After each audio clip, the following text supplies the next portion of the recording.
নিজের গায়ে হলুদের অনুষ্ঠানে ভালোবাসার মানুষটাকে দেখে নিশ্চুপ হয়ে চেয়ে রইল প্রিয়া। ছলছল চোখে চেয়ে আছে সামনে হলুদ পাঞ্জাবি পরিহিত শান্তর দিকে। ছলছল অশ্রুকণা গাল বেয়ে গড়িয়ে পড়বে পড়বে ভাব।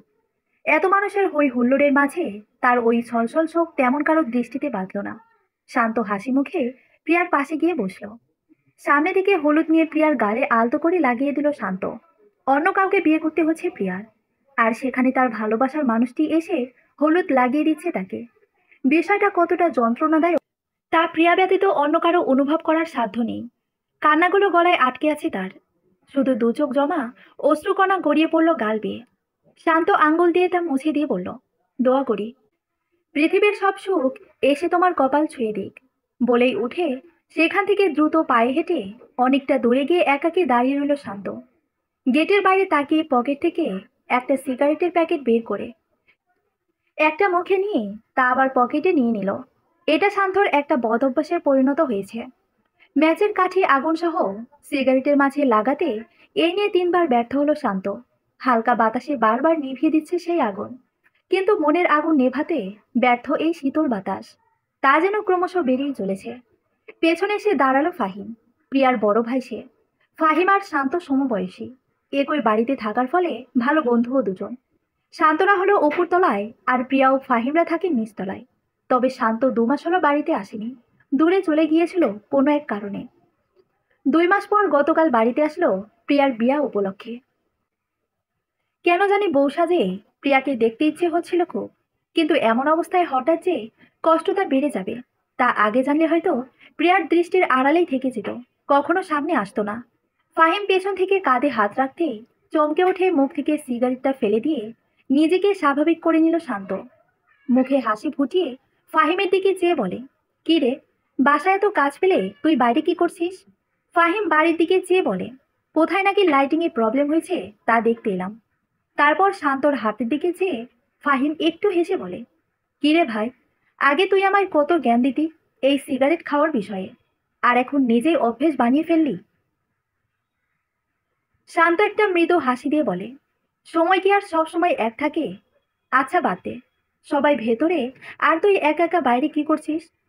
শান্ত একটু হেসে বলে, এই যে, যেটা দেখতে পাচ্ছিস। আচ্ছা যাই হোক, ভেতরে আয়, কত কাজ বাকি আছে এখনো, আমি একা কি সব করতে পারবো? বলেই শান্তকে নিয়ে ভেতরে চলে গেল ফাহিম। ঘুরে ফিরে আবার সেই প্রিয়ার সামনে গিয়ে দাঁড়ালো সে। পাশে বসে আছে প্রিয়ার হবু স্বামী, মানে যার সাথে বিয়ে হবে আগামীকাল। ছেলের বাড়ি চট্টগ্রামে, আর প্রিয়ারা থাকে ঢাকায়। অল্প সংখ্যক বরযাত্রী এসেছে। এখানেই হলুদ ও বিয়ে শেষ করে তারপর প্রিয়াকে নিয়ে চলে যাবে চট্টগ্রাম। ফাহিমের সাথে একই কোম্পানিতে জব করে প্রিয়ার হবু বর। সেই সুবাদে এতদূর সম্পর্কে জড়াচ্ছে 2 পরিবার। প্রিয়ার হবু স্বামীর নাম হাবিব, তাকেও হলুদ দেওয়া হয়েছিল। সারাদিন আলাদা আলাদা থাকায় প্রিয়ার স্বামীর সাথে তেমন একটা পরিচয় হয়নি শান্ত। তাই শান্তকে নিয়ে হাবিবের সাথে পরিচয় করিয়ে দিল ফাহিম। অপর পাশ থেকে সব দেখছিল প্রিয়া। আজ যেন চিৎকার করে কাঁদতে ইচ্ছে করছে তার। ভালোবাসার মানুষটার সামনে অন্য কারো হয়ে যাচ্ছে সে, অথচ সেই ভালোবাসার মানুষটার মুখে কত হাসি। বুকের বাঁ পাশটায় ব্যথা করছে খুব। লাল হয়ে থাকা টলমলের চোখ দুটো তাকিয়ে আছে শান্তর দিকে। মনে মনে চাইছে বন্ধ চোখ খুলে যাক, দুঃস্বপ্ন ভেঙে যাক, দিনগুলো আগের মতোই ঝাপসা থাকুক। তবুও শান্তর জায়গায় অন্য কাউকে মেনে নিতে পারবে না সে। কিন্তু আফসোস, এটা কোনো দুঃস্বপ্ন নয়, এটা এক কঠিন বাস্তব চিত্র, খুব কঠিন। হলুদের অনুষ্ঠান সব মিলিয়ে শেষ হতে রাত 2টা বেজে গেল। 2টার পর একে একে ঘুমাতে গেল সবাই। বিয়ে বাড়িতে একটাই সমস্যা হলো রাতে থাকার সমস্যা। কখনো একটা খাটও 5-6 জন মিলে ভাগাভাগি করে নিতে হয়। ওপরের তলায় যেখানে প্রিয়ারা থাকতো সেখানে মেহমানদের থাকার ব্যবস্থা করা হলো। আর শান্তদের ফ্ল্যাটে বাড়িরও পরিচিতরা থাকলো। জায়গা নেই বলে ড্রয়িং রুমের সোফায় ঘুমালো শান্ত। চোখ দুটো যেন আজ কিছুতেই বন্ধ হচ্ছে না। তবুও একটু ঘুম আসবে ভেবে চোখ দুটো বুজে রইল শান্ত। শান্ত হয়তো ঘুমিয়ে গেছে। পুরো বাড়ি একেবারে নীরব। প্রিয়া রুমের দরজাটা ভাগ করে শান্তর দিকে তাকিয়ে রইল দরজার সামনে দাঁড়িয়ে। বাইরের লাইটিং এর আলো জানালা দিয়ে প্রবেশ করে আবছা আবছা দেখা যাচ্ছে সব। প্রিয়ার রুমে গিয়ে একটা পাতলা কাঁথা নিয়ে শান্তর কাছে গিয়ে দাঁড়ায়। শান্তর গায়ে তা মেলে দিয়ে ফ্লোরে হাঁটু গেড়ে বসে কিছুক্ষণ চেয়ে থাকে শান্তর মুখের দিকে। কিছুক্ষণ এভাবে থেকে চোখ দুটো ভিজে ওঠা মাত্র উঠে আবার রুমে গিয়ে দরজা বন্ধ করে দিল সে। শান্ত তখন গভীর ঘুমে। সেদিন শান্তর বাড়িতে কেউ ছিল না, সবাই বড় আপদের বাসায় গিয়েছিল। শান্ত একা একা বসে খেলা দেখছিল। তখনই কলিং বেলের শব্দে দরজা খুলে শান্ত দেখে বাইরে একটা বক্স হাতে দাঁড়িয়ে আছে প্রিয়া। শান্তর দিকে তা এগিয়ে দিয়ে বলে, মা পাঠিয়েছে আপনার জন্য। যদিও শান্ত বিষয়টা ভালোই বুঝতে পারছে যে বাসায় আর মাও বাকিরা নেই বলে হয়তো ভেবেছে আমার খাওয়ায় প্রবলেম হচ্ছে, তাই প্রিয়া নিজেই বানিয়ে এনেছে এসব। শান্তকে এভাবে দাঁড়িয়ে থাকতে দেখে প্রিয়া এবার নিজে নিজেই ভেতরে চলে এলো। বক্সটা টেবিলে রেখে সোফায় শান্তর ছড়িয়ে ছিটিয়ে থাকা জামা ভাঁজ করতে করতে বলে, একটু গুছিয়ে রাখতে পারেন না সব? বলেই গোছাতে গোছাতে আবার বলে, চা খেয়েছেন? শান্ত না বললে প্রিয়া বলে, বসুন, আমি বানিয়ে দিচ্ছি। বলেই কিছুক্ষণ পর এক কাপ চা নিয়ে শান্তর দিকে এগিয়ে দেয় প্রিয়া। শান্ত তা নিয়ে খেতে লাগলো, আর প্রিয়া অগোছালো বাকি জিনিসগুলো গুছিয়ে দিচ্ছিল। চা প্রায় শেষ করতেই একটা কল আসায় বারান্দায় চলে যায় শান্ত। আর প্রিয়া এগিয়ে গিয়ে কাপটা হাতে নিয়ে চোখের সামনে কিছুক্ষণ ধরে দেখলো সেটাকে। তারপর একটা মুচকি হাসি দিয়ে কাপের শেষ ভাগে থাকা অবশিষ্ট চায়ে চুমুক দিল সে। ভালোবাসা সত্যিই অন্ধ হয়। শান্ত কথা বলতে বলতে ব্যালকনি থেকে দেখছিল পুরোটা। প্রিয়ার এমন অদ্ভুত অদ্ভুত কাজ যেন মাঝে মাঝে তার ভেতর এমন অনুভূতি তৈরি করে যা শান্ত নিজেও অনুভব করতে পারে না। কল্পনার পূর্বে স্মৃতিগুলো ভেসে উঠছে বারবার। শান্ত চোখ খুলে উঠে বসে রইল সোফায়। আর কয়েক ঘন্টা পরেই সেই প্রিয়া অন্য কারো হয়ে যাবে চিরতরে। কিছু ভালোবাসা হয় এমনই অপ্রকাশিত, জমা হয়ে থাকা ব্যর্থতার ডায়েরিতে ব্যর্থ গল্প হয়ে। আর ঘুম হবে না। শান্ত উঠে ঘর থেকে বেরিয়ে এলো। ছাদের ওপর গিয়ে দেখে হলুদের সব ছড়িয়ে ছিটিয়ে আছে। সকালে আবার এসব পরিষ্কার করে দুপুরে খাওয়ার জন্য গুছিয়ে নেওয়া হবে। চারদিকে তখন ফজরের আজানের ধ্বনি ভেসে আসছে। ছাদের হালকা বাতাসে আরেকটা সিগারেট ধরালো শান্ত। ছাদের কর্নিশে দাঁড়িয়ে ধোঁয়াগুলো শূন্যে ছেড়ে দিচ্ছে নীরবে নিভৃতে। বুকের ভেতর যেন এক অজানা চাপা কষ্ট বাসা বেঁধেছে। কেন আসলো বাড়িতে? কেন আবার প্রিয়ার কাছে এলো সে? কেন নিজে চোখে দেখতে এলো যে প্রিয়া বউ সাজে অন্য কারো হয়ে যাচ্ছে? দূরেই তো ভালো ছিল খুব। পেছন থেকে হঠাৎ কারো জড়িয়ে ধরা অনুভব করতেই যেন পাথরের ন্যায় হয়ে গেল শান্ত। বুঝতেই পারছে এটা অন্য কেউ না। পেছন থেকে জড়িয়ে ধরে নিশ্চুপ হয়ে কেঁদে যাচ্ছে প্রিয়া। কিছুক্ষণ নীরবে কাঁদল সে। অতপর কাতর স্বরে বলল, আমার আর সহ্য হচ্ছে না, প্লিজ এখানেই থামিয়ে দিন সব। আমি মরে যাব দম বন্ধ হয়ে, তবুও আপনার জায়গায় কখনো ভাবতে পারবো না অন্য মানুষকে।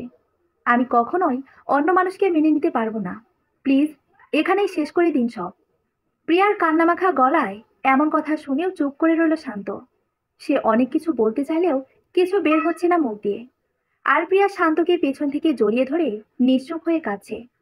শান্ত নিজে থেকে প্রিয়ার হাত দুটি ছাড়িয়ে কিছুটা দূরে গিয়ে দাঁড়ায়। কারণ আজই প্রিয়ার বিয়ে। বরপক্ষের কেউ এসব দেখলে অনেক বড় কেলেঙ্কারি হয়ে যাবে। প্রিয়ার থেকে কিছুটা দূরে সরে কড়া গলায় বলে, বাচ্চামো করো না প্রিয়া, ঘুমাতে যাও। সকাল হতে এখনো 2-1 ঘন্টা বাকি। আর বিয়ের দিন শরীর দুর্বল করো না। প্রিয়া কাতর গলায় বলে, একটা মানুষ কতটা অসহায় হলে এমন বাচ্চামো করে বলুন তো? শান্ত আবারও কিছুক্ষণ নীরব থেকে বলে, তোমাকে বলছি এখান থেকে চলে যেতে। কেউ তোমাকে এভাবে দেখলে মান সম্মানের প্রশ্ন উঠবে। কেউ আমার জীবন নিয়ে একবার ভাবলো না, তাহলে আমি কেন সবার মান সম্মান নিয়ে ভাববো? শান্ত আবারও বিরক্তি নিয়ে বলল, এক জীবনে চাইলেও সব হয় না প্রিয়া। বাস্তবতা বলতেও একটা কথা আছে। ভাগ্যকে নিজের সাথে মানিয়ে নিতে হয়। তুমিও মানিয়ে নাও, অনেক সুখী হবে জীবনে। প্রিয়া এবার ঝাঁঝালো গলায় বলে, কিসের বিয়ে, কিসের ভাগ্য? আমি মানি না কোনো কিছু। ওই লোকটাকে আমার একটুও ভালো লাগে না। কাউকে ভাবতে পারি না আমি আপনার জায়গায়। আমার লাইফে হয়তো আপনি, নয়তো কেউ না। সকাল হলেই চেঁচিয়ে সবাইকে বলবো আমি যে এই বিয়ে করছি না আমি। বিয়ে ভেঙে দেবো আমি, সব এলোমেলো করে দেব। আর কিছু বলার আগেই ঠাস করে একটা চড় পড়ে প্রিয়ার গালে। বলছি না ঘরে যেতে। এক কথা কতবার বলা লাগে আর?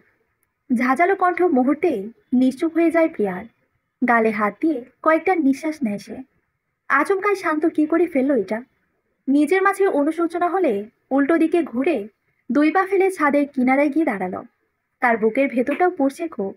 কিছুক্ষণ গালে হাত দিয়ে ওভাবে দাঁড়িয়ে থেকে কাঁদতে কাঁদতে নিচে চলে গেল প্রিয়া। সিঁড়ি বেয়ে নামতেই সামনে পড়ে প্রিয়ার বড় বোন রিয়া। সকাল সকাল ছাদে কারো আওয়াজ শুনলে উপরে যাচ্ছিল সে। প্রিয়াকে এভাবে দেখে তাকিয়ে রইল প্রিয়ার দিকে। আর প্রিয়া কাঁদতে কাঁদতে নিচে চলে গেল। রিয়া আবার দ্রুত ছাদে উঠে শান্তকে দেখে তার সামনে গিয়ে দাঁড়ায়। শান্তর দিকে চেয়ে রিয়া সোজাসুজি ভাবে বলে, প্রিয়া কাঁদছে কেন? রিয়াকে দেখে একটুও চমকালো না শান্ত। ছোট্ট করে বলে, জানি না। রিয়া আবার বলে, একটু আগে এখানে কি হয়েছিল ওটা জানতে চাইছি আমি।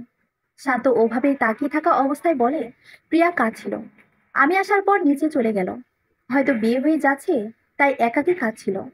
রিয়া ভ্রু কুঁচকে শান্তর দিকে তাকিয়ে আবার নিচে চলে গেল। নিচে এসে দেখে প্রিয়া এখনো রুমে বসে কাঁদছে। প্রিয়ার পাশে বসে বলে, কিছু কি লুকাচ্ছিস আমাদের কাছে? রিয়ার কথায় তার দিকে চেয়ে প্রিয়া বলে, এই বিয়ে আমি করবো না আপু। আমি শান্তকে রিয়া মুহূর্তেই প্রিয়ার মুখ চেপে ধরে প্রিয়াকে থামিয়ে দিয়ে বলে, খবরদার, এই কথা আর কখনো মুখে আনবি না। আজ তোর বিয়ে, সবকিছুর আয়োজন শেষ, এমনকি তোর হবু বড় এই বাড়িতে। বিষয়টা কতটা লজ্জাজনক এটা বুঝতে হবে তোকে। প্রত্যেক সিদ্ধান্তের পেছনেই একটা উত্তম পরিকল্পনা থাকে। যা হচ্ছে তা তোর জন্য উত্তম কিছুই হচ্ছে। একসময় দেখবি সব ভুলে গেছিস। আর এই কথাটা আর কখনো কারো সামনে বলবি না। যতটুকু গেছিস ততটুকুই ফেলে রাখ। নতুন জীবন নিয়ে ভাবতে শুরু কর। প্রিয়া আবার কিছু বলতে যাবে, তখন রিয়া তাকে সুযোগ না দিয়ে বলে, রাতে মনে হয় ঘুমাসনি, এখন ঘুমিয়ে পড়। এখন প্রায় ভোর হয়ে গেছে। সকাল আমি সবাইকে বলে দেবো তোকে যেন না ডাকে। দুপুর ঘনিয়ে এলো।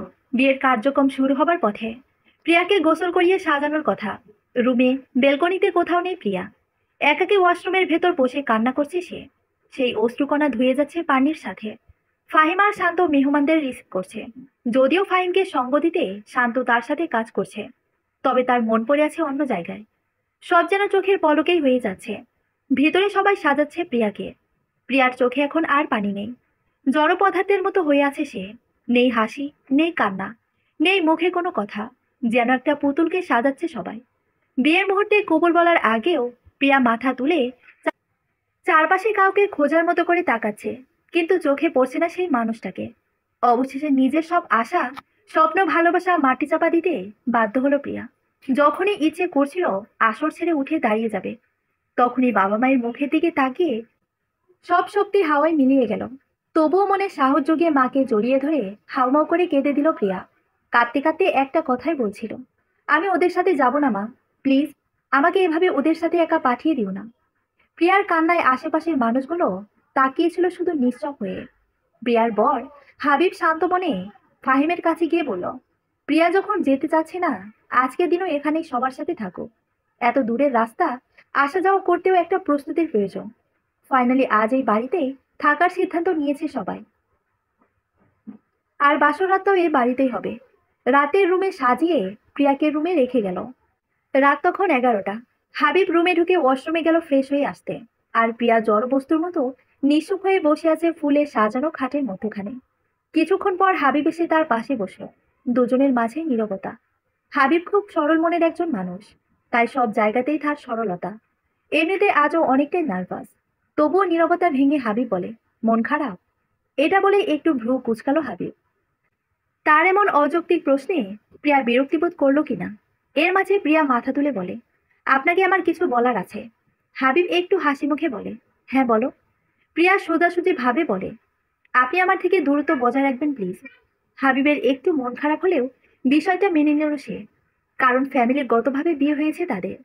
নিজেদের মানিয়ে নিতেও তো একটু সময় লাগবে। তাই ছোট্ট করে সরল মনে বলল, আচ্ছা, আমি তোমার অনুমতি ছাড়া তোমার হাতও ছুব না। প্রিয়া আবার বলে, আরেকটা কথা। কি? আমি আপনাদের সাথে এখন যেতে ইচ্ছুক নই। এখানেই থাকবো কয়েকদিন। সবকিছু মানিয়ে নিতে আমার একটু সময়ের প্রয়োজন। হাবিব আবারও বলল, ঠিক আছে, তোমার সময়ের প্রয়োজন হলে তুমি সময় নিতে পারো। আমার কোনো আপত্তি নেই। তুমি আমার লাইফ পার্টনার। তোমার ইচ্ছেগুলো গুরুত্ব দেওয়া আমার কর্তব্য। সব না হয় অল্প অল্প করেই শুরু হোক। আজ থেকে প্রিয়া মাত্রই অন্য কারো। তার সাথে জড়িয়ে গেল অন্য মানুষের জীবন। কখনো কখনো ভালোবাসার মানুষটাকে ভালো থাকার জন্য ভালোবেসেও ছেড়ে দিতে হয়। চোখ দুটো অসম্ভব লাল হয়ে আছে শান্তর। বারান্দায় চেয়ারে বসে সিগারেটের ধোঁয়া ওড়াচ্ছে। আর চোখ বন্ধ করে আছে সে। চোখ খুলে তাকিয়ে আছে বাইরে আকাশে ফুটে ওঠা চারটার দিকে। সে কত সুন্দরভাবে প্রকৃতিকে ঘুটঘুটে অন্ধকার থেকে আলোকিত করে রেখেছে। আর তার জীবন প্রদীপটা কেন এত নিভু নিভু হয়ে আছে?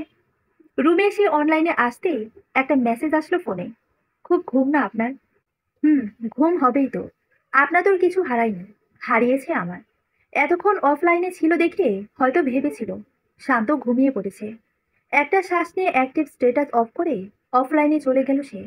সে তো নিজেও চায় যে প্রিয়া ভালো থাকুক।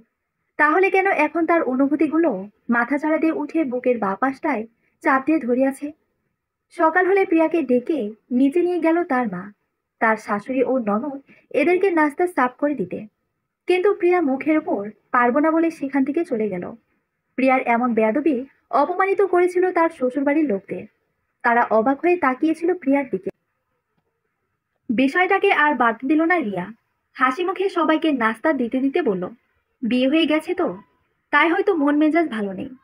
প্রিয়ার শাশুড়ি চুপ করে থাকলেও প্রিয়ার চাচি শাশুড়ি বলে, এত মেজাজ নিয়ে শ্বশুর বাড়িতে চলতে পারবে না সে। রিয়া ও তার মা বিষয়টা হেসে কথা বলে উড়িয়ে দিল। তারপর সকলে খাওয়ায় মন দিল। রিয়া রুমে এসে প্রিয়ার মাথায় ছোট্ট একটা ধাক্কা দিয়ে বলে, এসব কি শুরু করেছিস তুই? শ্বশুরবাড়ির লোকজনদের সাথে এমন আচরণ করছিস কেন? শোন, বাকি জীবনটা কিন্তু তোকে তাদের সাথেই কাটাতে হবে। সো তাদের সাথে ভেবেচিন্তে কথা বলতে হবে তোকে। সবার মন রক্ষা করে চলতে হবে। প্রিয়া কেঁদে দিয়ে বলে, আমি কি করব আপু? আমি ওদের কাউকেই কখনো নিজের সাথে মানিয়ে নিতে পারবো না। অনেকের ভালোবাসায় তো পূর্ণতা পায়, তেমন করে আমার ভালোবাসা যদি পূর্ণতা পেত, তাহলে কি খুব বেশি খারাপ হয়ে যেত আপু? রিয়া এবার শান্ত হয়ে বলল, দেখ, শান্ত ভালো ছেলে, এটা আমিও জানি। বাট শুধু ভালো দিয়ে তো আর দুনিয়া চলে না, ভালো ক্যারিয়ারও হতে হয়। সেটা শান্ত টোটালি অনিশ্চিত। সে কখনোই তোকে সুখী করতে পারবে না, কিন্তু হাবিব তোকে অনেক সুখে রাখবে দেখিস। অনেক সুখে থাকবি তুই। প্রিয়া রেগে কান্না অবস্থাতেই বলে, আমার সুখ নিয়ে তোমরা কেন এত ভাবছো? আর হাবিবের ক্যারিয়ার দিয়ে আমি কি করব? ওর প্রতি তো আমার কখনোই ভালোবাসা তৈরি হবে না। ভালোবাসা ছাড়া কি কারোর সাথে সারা জীবন কাটানো সম্ভব আপু? এবার প্রিয়ার কথার কোনো উত্তর খুঁজে পেল না রিয়া। দুই বোনের চিন্তাধারাই দুই রকম। রিয়ার মতে শুধু ভালোবাসা দিয়ে সংসারে সুখী হওয়া যায় না, স্বামীর ক্যারিয়ারও ভালো হতে হয়। আর প্রিয়ার মতে স্বামীর ক্যারিয়ার দিয়ে কিভাবে সুখ নির্ণয় করা যায়, যেখানে ভালোবাসায় থাকবে না। দুজনের কথায় অযৌক্তিক নয়, তবে কার কথাটা বেশি যৌক্তিক তা পাঠক পাঠিকারা কমেন্ট বক্সে বলবেন। দুপুরে খেয়ে চলে গেল হাবিবরা, কিন্তু প্রিয়া যায়নি তাদের সাথে। সে কয়েকদিন পর যাবে। শ্বশুরবাড়ির লোকজন বিষয়টা মানতে না চাইলেও হাবিব মানিয়ে নিয়েছে সবাইকে। সন্ধ্যার পর প্রিয়াকে ছাদে রাখলো শান্ত। প্রিয়াও চলে গেল। ভেবেছিল হয়তো শান্ত তার ভালোবাসাটা বুঝতে পেরেছে, কিন্তু না। শান্তর সামনে যাওয়ার পর নিরাশ হলো সে।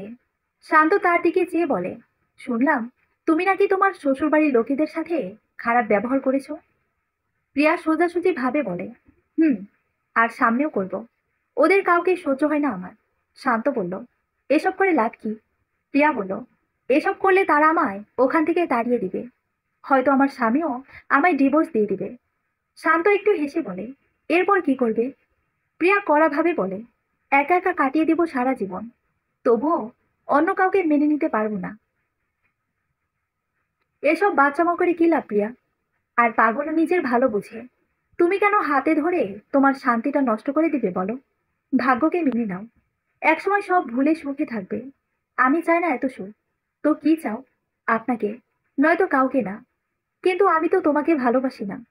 আমি তো বাসি। শান্ত নিজেকে কন্ট্রোল করে কড়া গলায় বলে, ব্যাস, অনেক হয়েছে প্রিয়া। যদি শ্বশুরবাড়ির সবাইকে আপন করে নিতে না পারো, তাহলে আর কখনো আমার মুখও দেখবে না তুমি। বলেই সেখান থেকে চলে গেল শান্ত। আড়ালে গিয়ে চোখের পানি মুছে নিল হাত দিয়ে। বাবার কাশির শব্দে এক গ্লাস পানি বাবার সামনে নিয়ে গেল শান্ত। বাবা পানিটা খেয়ে নিজেকে শান্ত করে বসলে শান্ত বলে, ঠিক আছো বাবা? বাবা আবার কেসে বলে, জানি না, আমার মাঝে কিরক বাসা বাঁধছে। শান্ত বাবাকে শুয়ে দিয়ে বলে, চিন্তা করো না, ভালো কোনো ডাক্তারের কাছে নিয়ে যাব তোমায়। রুমে গিয়ে বসলে তার ছোট ভাই প্রান্ত এসে বলে, ভাইয়া, কলেজে বেতন ও পরীক্ষার ফি জমা পড়ে গেছে। কালকের মাঝে পরিশোধ না করলে পরীক্ষা দিতে দিবে না। শান্ত কিছুক্ষণ চুপ থেকে বলে, কত? ভাইয়া, 1900 টাকা। শান্ত ম্যানিব্যাগ বের করে দেখে তাতে 2500 টাকার মতো আছে, যা বাবাকে ডাক্তার দেখানোর জন্য রেখেছিল। তার মাঝে 2000 টাকা প্রান্তকে দিয়ে দিয়ে বলে, ভালোভাবে এক্সাম দিস। প্রান্ত চলে গেলে সোজা হয়ে শুয়ে পড়ে শান্ত। বাবাকে ডাক্তার দেখানোর জন্য টাকা ম্যানেজ করতে হবে। আবার কয়েকদিন তারিখ পার হলেই বাড়ির ভাড়াটাও দিতে হবে। চারদিকে টেনশন যেন মাথা থেকে সরছেই না তার। পরদিন সন্ধ্যায় একসাথে বসলো সবাই, শান্তর বাবা মা, ছোট ভাই সবাই। শান্তর বাবা বলে, হাসানের ছেলের কয়েকদিন আগে বিদেশ থেকে ফিরেছে। ওর সাথে আমি কথা বলেছি, শান্তর জন্য একটা ভিসার ব্যবস্থা করে দিতে বলেছি। সেও রাজি হয়েছে। শান্ত চুপ করে রইল। তার মা বলে, কি বলছে এসব?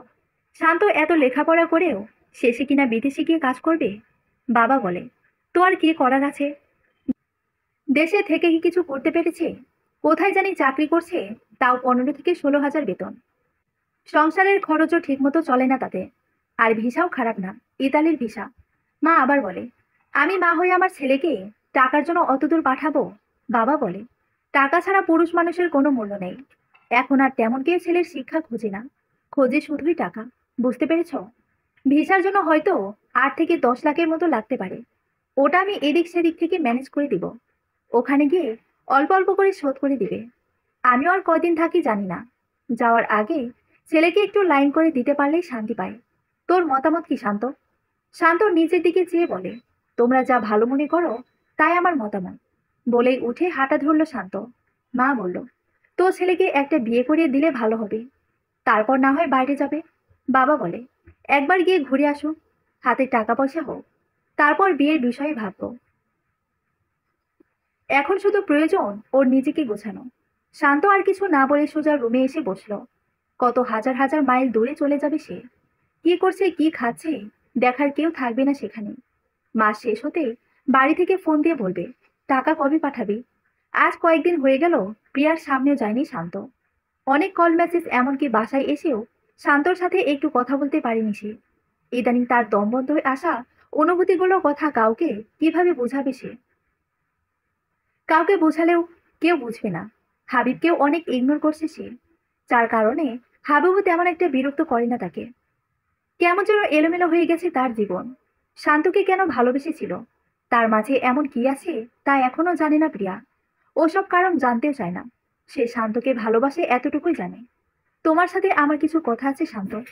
সিঁড়ি বেয়ে বাসায় ঢুকতেই শান্তকে কথাটা বলল রিয়া। শান্ত তার দিকে চেয়ে বলে, জি বলুন। এখানে না, আলাদা বলতে হবে। আচ্ছা চলুন। শান্ত 2 হাত বুকে গুজে বলে, জি এবার বলুন। রিয়া কিছুক্ষণ চুপ থেকে বলে, প্রিয়া খুব বেশি পাগলামি করছে। এমনটা চলতে থাকলে হয়তো খুব শীঘ্রই পাগল হয়ে যাবে সে। শান্ত বলে, কয়দিন পর দেখবেন সব ঠিক হয়ে যাবে। আর ওকে বোঝাবেন আপনারা।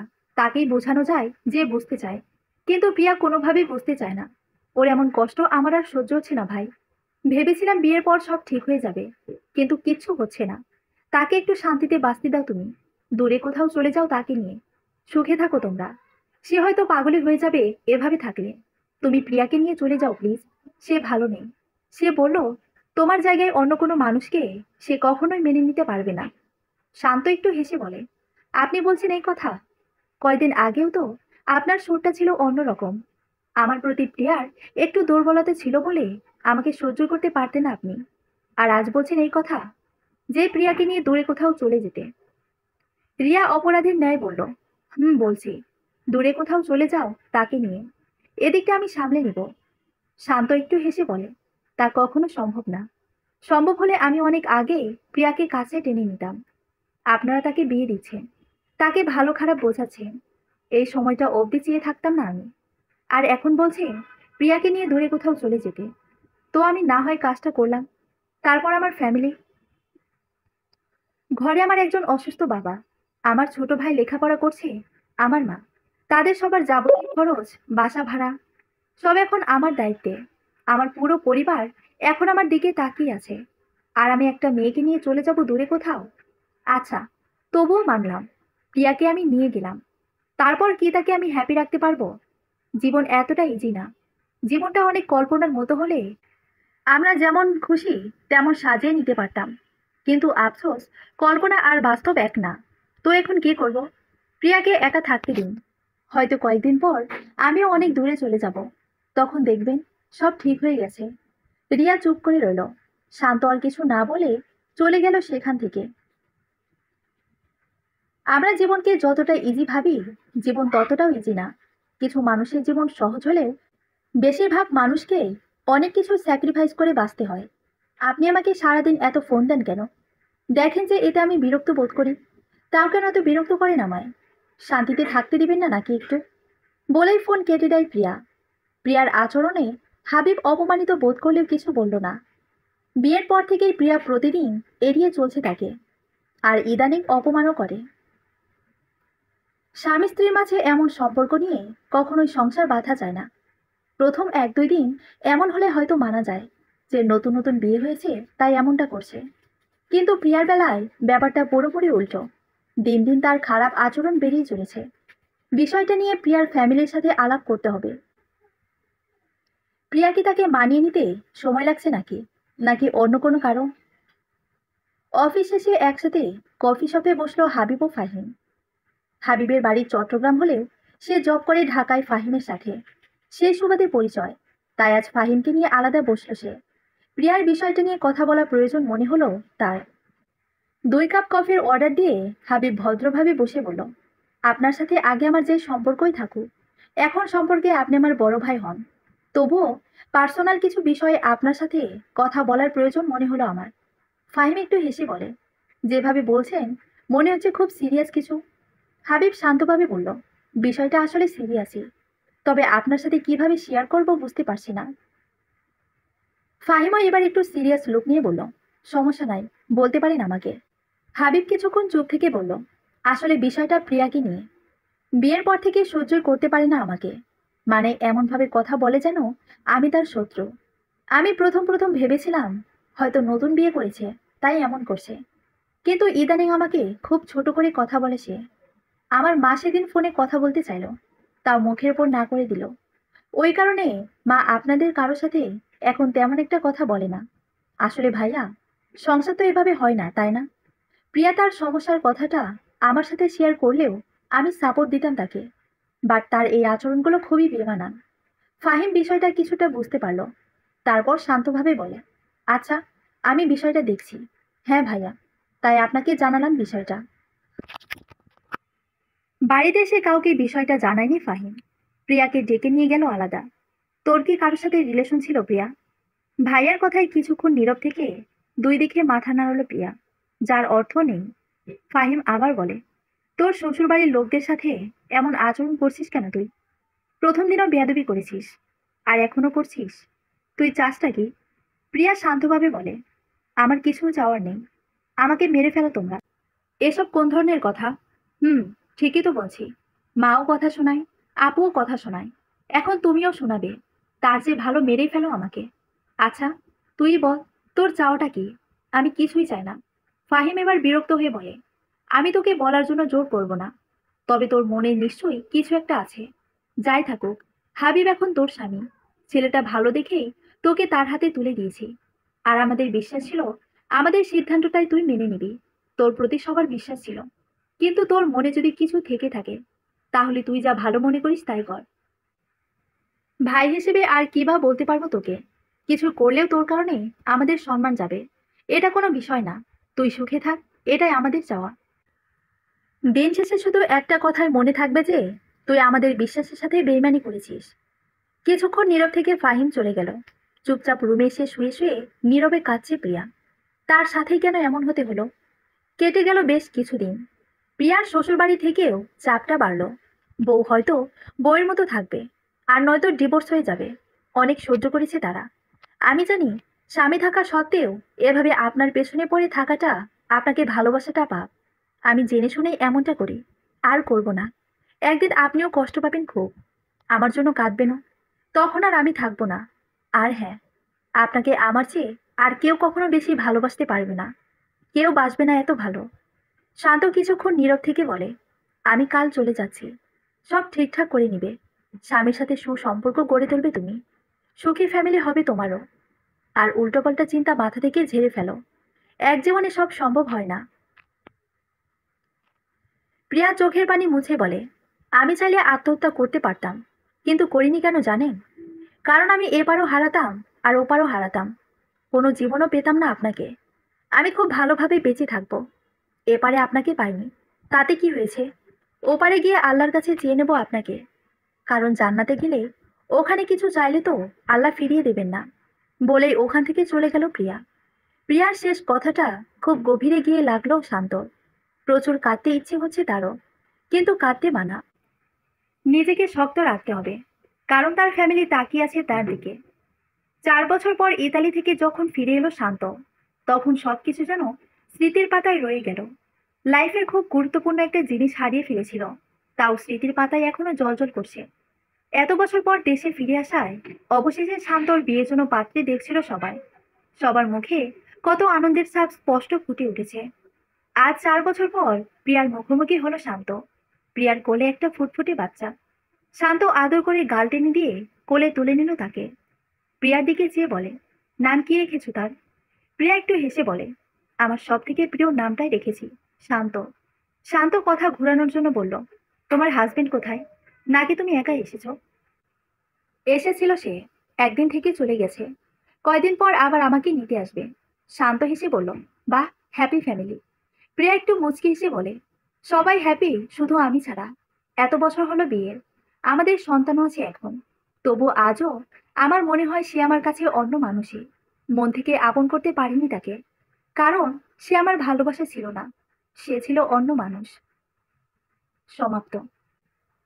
এমন অনেক অন্য মানুষ আছে, নিজে সেটেল হতে পারেনি, তাই ভালোবাসার মানুষটাকে হারিয়েছে। এরপর সে যখন নিজে সেটেল হবে, তখন সেও অন্য কারো ভালোবাসার মানুষকে ঘরে তুলে আনবে। প্রায় অনেক ক্ষেত্রেই এমন হয়। এমন হাজারো সংসার শুরু হয় অন্য মানুষের হাত ধরে। ধন্যবাদ সবাইকে।